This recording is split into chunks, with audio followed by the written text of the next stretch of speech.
Today, I will guide you on how to create a 3D logo effect in After Effects without the need for using plugins.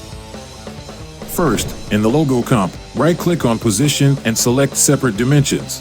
In Adobe After Effects, the Separate Dimensions function allows you to manipulate the dimensions of a layer, position, scale, or rotation independently.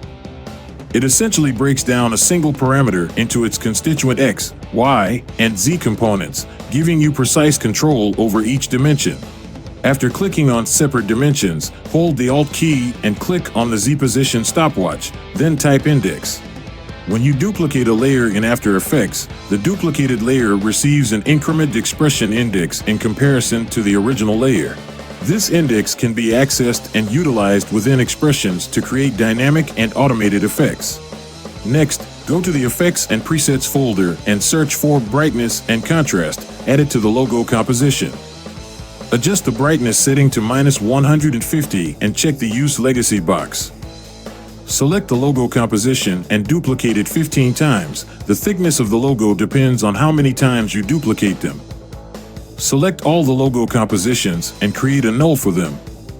Then, select the logo compositions from the second position from the bottom to the second position from the top, and click the Shine button to activate Shine mode.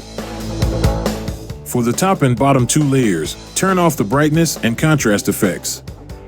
Select the null layer, press R then. While holding the Alt key, click on the Y rotation stopwatch and type time *45.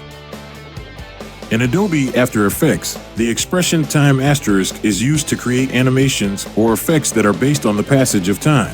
When you use time asterisk in an expression, you are essentially multiplying a property by time, which causes that property to change or evolve over time.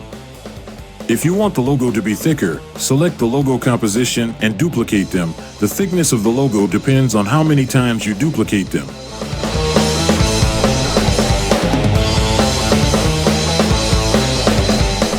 Thank you for watching.